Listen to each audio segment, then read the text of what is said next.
Thank you. Ambassador Tan, how do you, as a law school dean, as a sage in this process, as a former ambassador, how do you find empowerment in these testimonials, what we've just seen, what we've heard, and how does that drive you in the policy and professional arena? When I think of the suffering of the people who suffer egregious human rights violations, mass atrocity crimes, it's great motivation for me to remember why I'm doing the work that I'm doing. And no matter how challenging it becomes, it's not more challenging than what these mass atrocity victims have been suffering. And so that's something that I recall and I dwell on, and I draw strength and inspiration from that. When I was working as the Ambassador at Large for Global Criminal Justice, the thing that was called the biggest human rights achievement of the administration was the mass atrocity determinations against the Chinese Communist Party in Xinjiang province against the Uyghurs and other Turkic minorities. It got done on January 19th, 2021, just barely across the finish line. And the Chinese Communist Party reacted very strongly against it. They called the Secretary of State a doomsday clown. I don't know what that means. Maybe it lost something in translation from Chinese. And they sanctioned 20, 30 of us from being able to go into the PRC. We are visa sanctioned. If I'm not included in that group, then they don't know the primary policy office from which this emanated and was pushed forward. We were also trying to push forward mass atrocity determinations in regards to Burma. But that didn't quite get across the finish line. And credit to the Biden administration for getting that across the finish line. They did so about a year after there was a coup in Burma. And as I saw the coup in Burma, I couldn't help wondering if the mass atrocity determination had happened before the coup, would it have prevented it? That is a historical counterfactual that none of us can answer because that's not what happened. But I was very pleased when that got across the finish line too. And then somebody who was not particularly into human rights issues, he was very into security issues and the Indo-Pacific strategy and such, he even acknowledged that the 3 places in Asia that call for a human rights mass atrocity determination are China, Burma, and North Korea. Even this official recognized that that was the case. And so why not, why should there not be a mass atrocity determination for every type of mass atrocity crime, genocide, war crimes, and crimes against humanity put forward by the US government? This is something that I think would be a worthwhile endeavor. Second thing I want to talk about is sanctions. There are many sanctions against North Korea. The main issue is not the number of sanctions. There are more sanctions that can be levied against North Korea, but the primary gap is in the enforcement of the sanctions. That's where there's a huge gap that happens. And that's true of the UN Security Council sanctions, that's true of US sanctions, that's true of a range of sanctions that are there. There's a gap between the enforcement of those sanctions and the sanctions that already exist. Third thing that I want to say is that in Korea, one of the questions that I got was, is it possible to prosecute Kim Jong-un when he's a head of state? Doesn't he have immunity as a head of state? Listen to me now and listen to me clearly. There has never been immunity for mass atrocity crimes by a head of state or anyone else. And that includes Kim Jong-un. And so through international justice mechanisms, whether it's President Milosevic of the former Yugoslavia, or Prime Minister John Kambanda of Rwanda, or the President of Kosovo, there's many examples that could be given where being a head of state provides no immunity from prosecution for mass atrocity crimes. Indeed, South Korea has prosecuted many past South Korean presidents. And yet, for far more serious crimes, these mass atrocity crimes, there has not yet been prosecution domestically against Kim Jong-un and the top leadership of North Korea. Thank you. Thank you. I'd like to close this part of our discussion before we turn to the questions from the audience, which we've assembled here, and ask a question about information. And I know in our discussions leading up to this, Colonel Newsom, you had some thoughts about information and access to information. And I know, Ambassador Lee, you have thought this through as well. And given what you've mentioned to me before about how the number of defectors, because of strict controls, has gone down, where are we also looking to find other sources? So if we can begin first with you, Colonel Newsom, thoughts on information and how we here enrich our toolkit and have our best information available. You know, it's one thing I would point out, and I would sort of tell a story, is that this must have been 12 years ago at least, that I was at a meeting with some U.S. government officials, and one of them had just come back from, I think, from South Korea, and he was saying, oh man, like North Korea is a black box. And he used that word, and you know, so now we're spending about $80 billion a year on intelligence, and it wasn't as much then, but he said it's a black box, we don't know anything. And I am sort of resentful by nature. And so I sort of stood up in this meeting and said, well, how is it that you have these commercial companies in Hong Kong, and I named the industry, I won't here, who are running wild in North Korea, who know everything that's going on in there. And the intelligence community in the US has no idea. And the point here is that there's all sorts of ways to get information, even in a place like North Korea. But it just takes some imagination and some effort. And there's a lot that, say, the private sector can do in this regard. It's not for everybody, but the information's there. And also I would suggest that when it comes to a government, that if there's a priority put on a target, it's amazing what we can do. And I would suggest that human rights in North Korea has never been an intelligence priority of the US. I could be wrong, but I don't think so. We've never acted like it. And that's something to keep in mind, is that when human rights in general, but in certain places in particular where you can do something particularly useful, when it's something that our government wants to focus on, and our government, and I'd say some of the other civilized nations as well, free nations, that when they put their effort into it, they would know just about everything that's going on there. I would point to the Japanese have very good access to North Korea via, not least the North Korean residents, Japanese resident, what do you call it, North Koreans in Japan. South Korea as well. So there's lots of ways you can get information if you want to, governments and private interests, but it has to be, as I say, a priority, and you've got to want to do it. The first question for Ambassador Turner, you have spent a lot of time on these issues. What has been the most effective types of strategies? What have been the most effective types of strategies you've seen to assist defectors?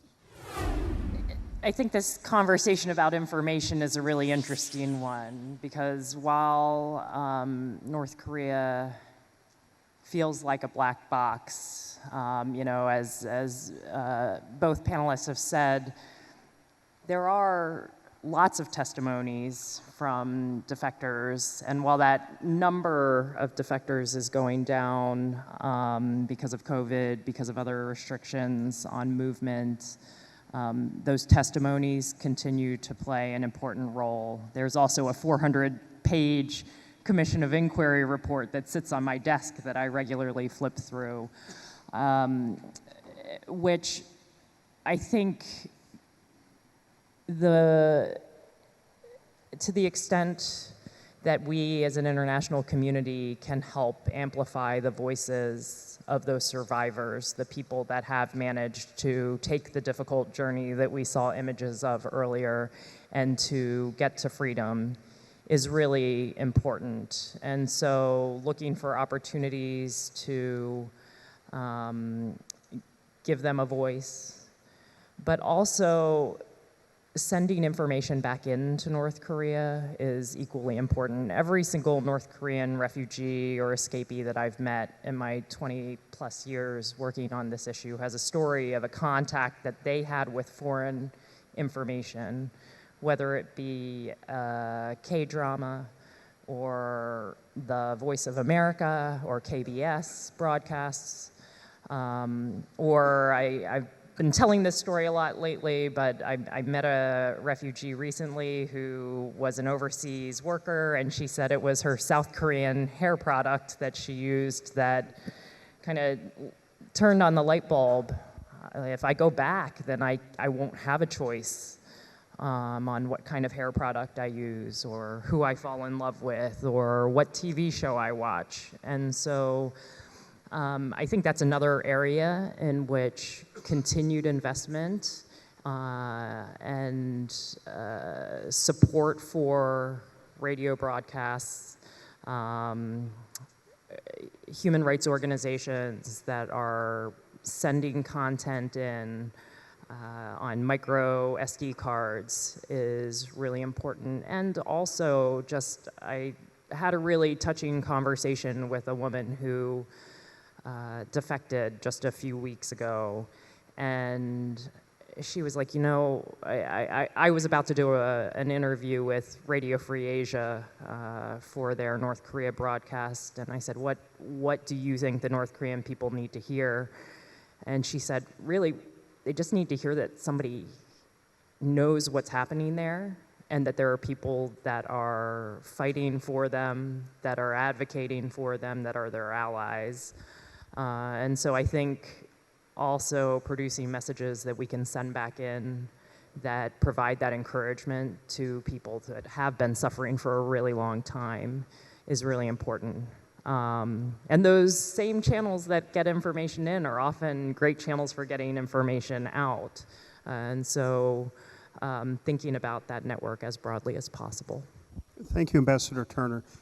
And those types of approaches require vision and require a dedication of resources.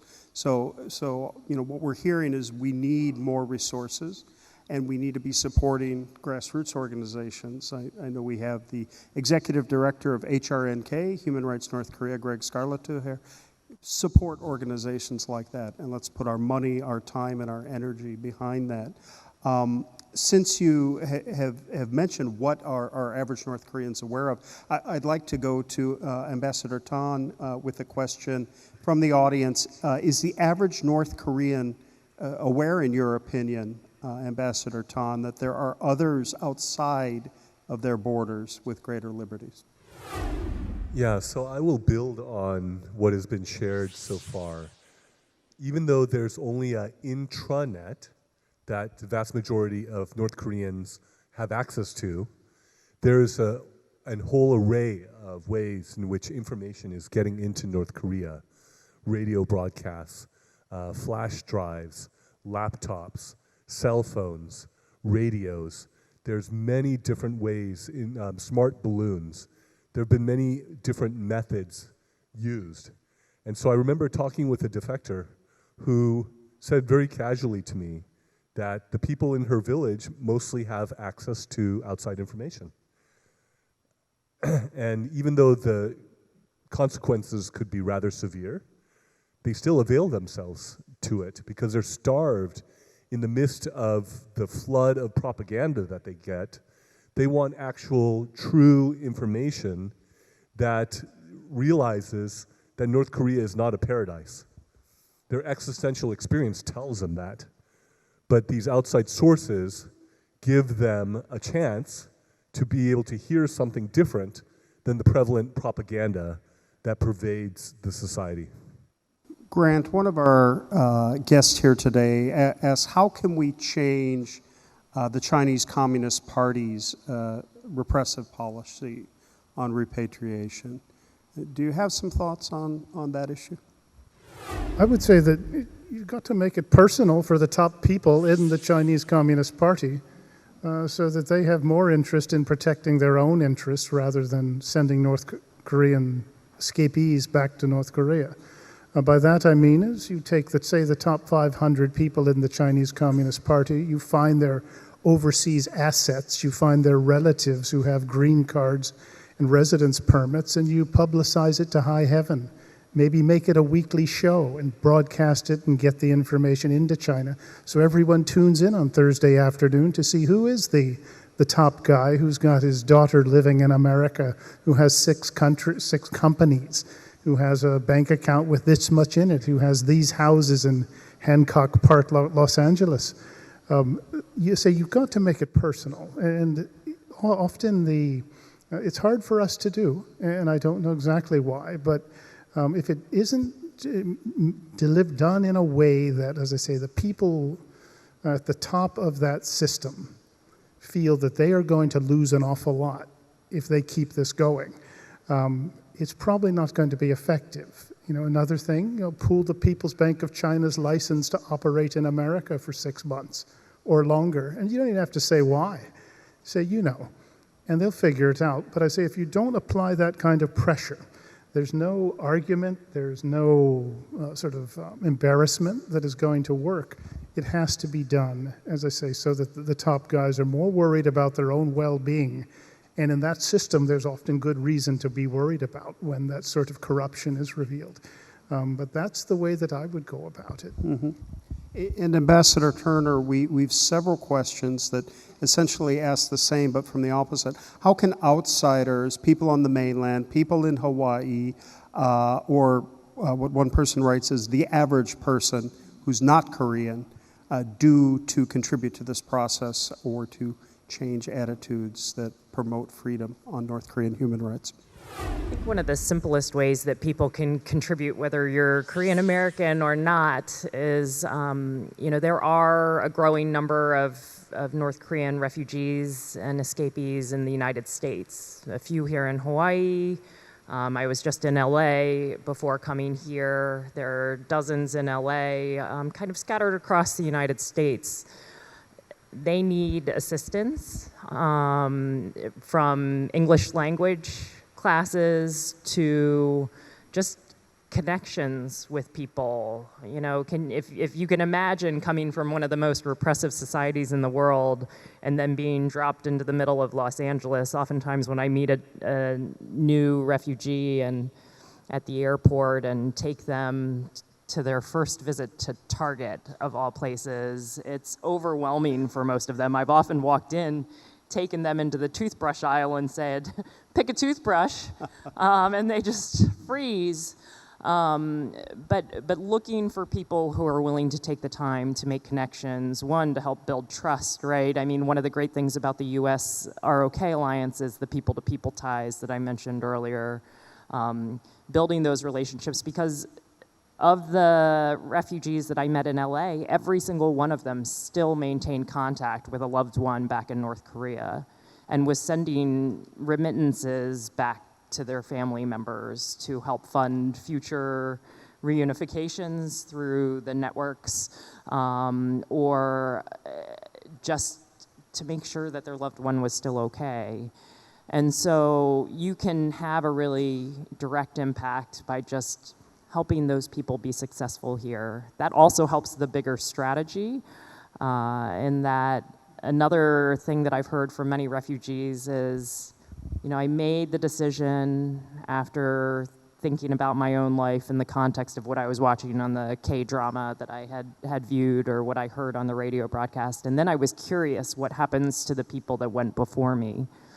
I heard about the restaurant workers that had defected from China, and so I looked them up on the internet, or I asked around to get stories about what had happened to them. And so having North Korean refugees that are living in South Korea or in the United States who have great success stories of achieving the American dream also helps build those, or plant the seed of the thought of what North Korea could be like if it was also a free and independent society. So I really just encourage you to think along those lines. I mean, there are tons of other ways to get involved and to be active, including engaging with your government, whether you be from the US and calling me. I'm always happy to talk to people. Or from South Korea and talking to either the Consul General or to Ambassador Lee. I think we want to hear and we need to hear from people to hold us accountable as governments that do serve our population, what you guys want to see us doing, what we can be doing more of, and so also that advocacy in approaching governments, approaching the UN is really important.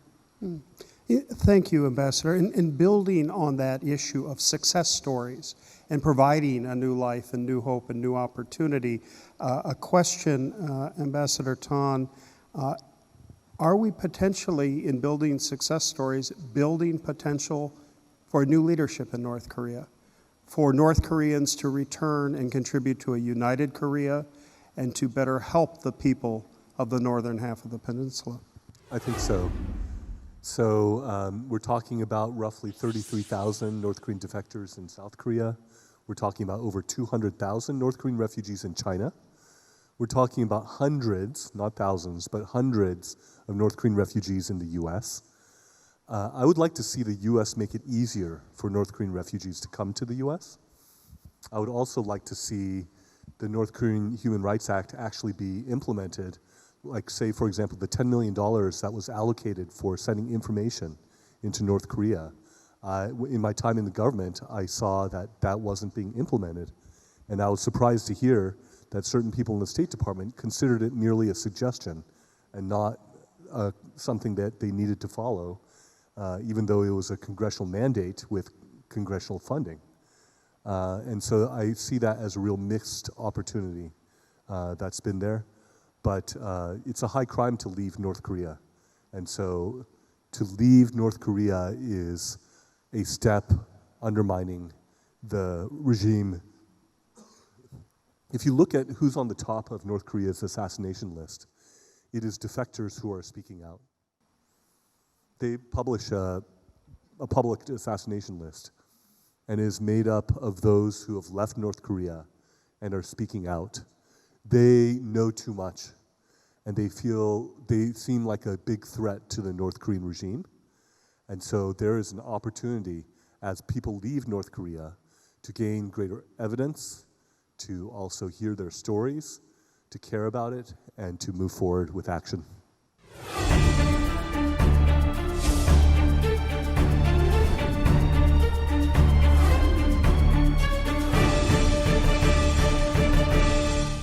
Patrick, aloha, and this has been a fantastic program. Those of you familiar with Korean conferences know that at the end, some wise old professor comes out and spends about 20 minutes telling you what you've already heard. I promise you I am not going to do that. I want to just give a couple of, I think, closing thoughts, keeping in mind that I believe that the term North Korea expert is an oxymoron, and anyone who claims to be one is about half of that. So I'm going to try to just share some thoughts with you, understanding that when it comes to North Korea, we're really all guessing. But I think the one thing that is very clear about North Korea, we hear many people describing the North Korean leadership as crazy, evil dictators. They're only partially right.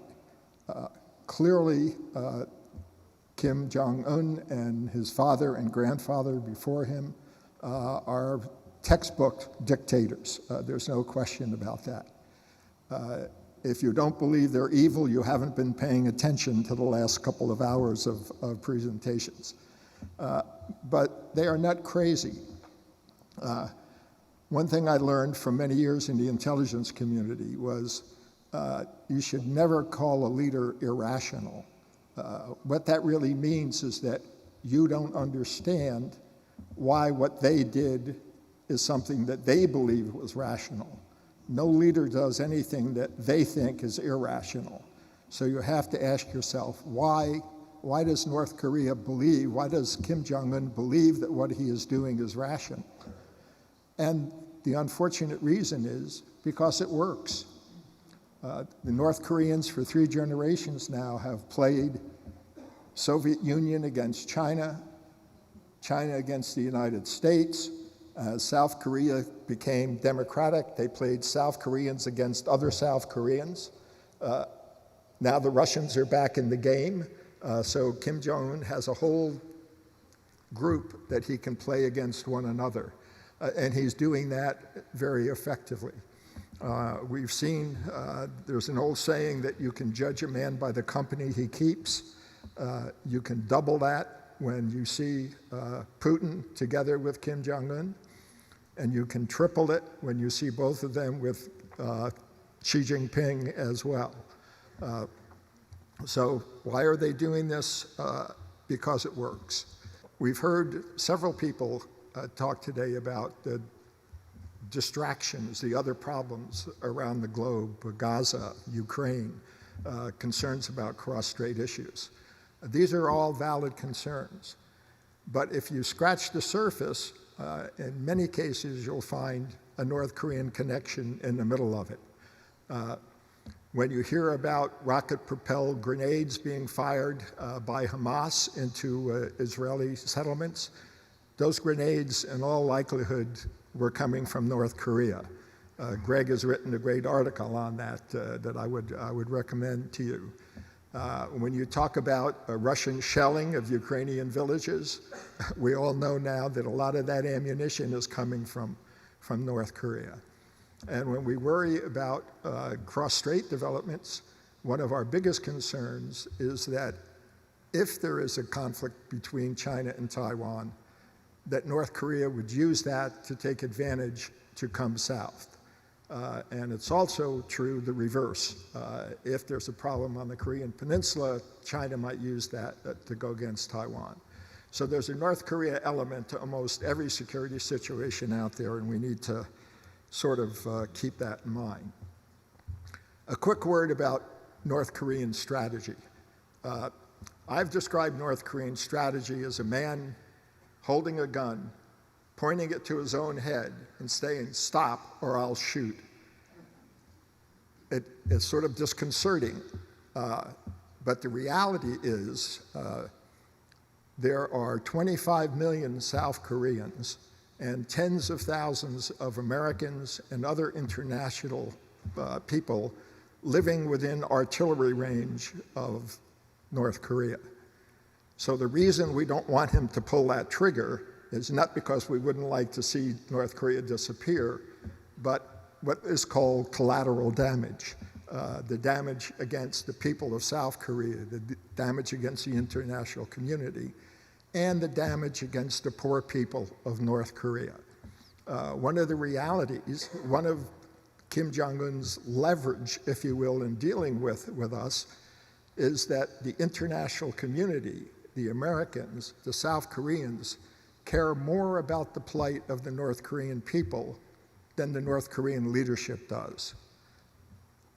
We have to destroy that leverage. We have to get beyond that leverage. And how we do that, I think you heard quite a few discussions here today about how we need to put the pressure back on North Korea and remind people of the human rights concerns there.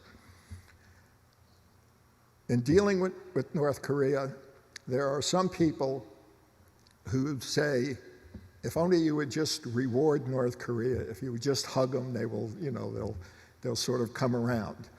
And that the real problem is the United States and South Korea, that we need to treat North Korea differently. My response to that is been there, done that. We have seen time and time again efforts to entice North Korea, in many cases to reward them not for good behavior, but just for the absence of bad behavior, and hoping that this is going to change the North Koreans and bring them around. President Obama, you will remember his inauguration address. He said that he would reach out his hand to anyone who would unclench their fist. The North Koreans gave him a different hand gesture in the form of a rocket being fired, a violation of UN Security Council resolutions that the Russians and Chinese and others are supposed to enforce and unfortunately have not. So I think at the end of the day, North Koreans, as many people have pointed out, understand strength, not weakness, and understand how critically important it is to play divide and conquer. And that's why it's critically important for the United States and South Korea to continue to speak in one voice. And we've heard that voice, I think, being echoed today. Let me close with a couple of brief comments about China. China was mentioned often today, and our Mr. Lee said that we could have an entire series, an entire show just on China. Well, I think the organizers of this meeting are actually thinking along those same lines. We are tentatively planning, looking at sometime in February, perhaps in Washington, D.C., doing a follow-up to this meeting that focuses on China. China is a strange player in all of this. For many years, South Koreans, and we've heard a little of that today, South Koreans have been hesitant to speak ill of China because they've believed that it is impossible to solve the problem on the Korean Peninsula without China's help. I think we're now coming to realize that China is not part of the solution. China is part of the problem, and we need to understand how better to deal with that. So I would hope those of you who are from DC will come to the next meeting, and I'm happy to announce, and Andrew, I hope this is true, that we're going to live stream the next episode so that people here in Hawaii and in Korea will be able to hear the conference while it's going on. So that leaves me with just one last pleasant duty. We have several times thanked the speakers, and they have certainly deserved that thanks. What we really need to do is also thank all of the young people who have been working behind the scenes, getting us into the tables, getting things straightened out, getting the registration. So please join me in thanking all of our young volunteers and support staff.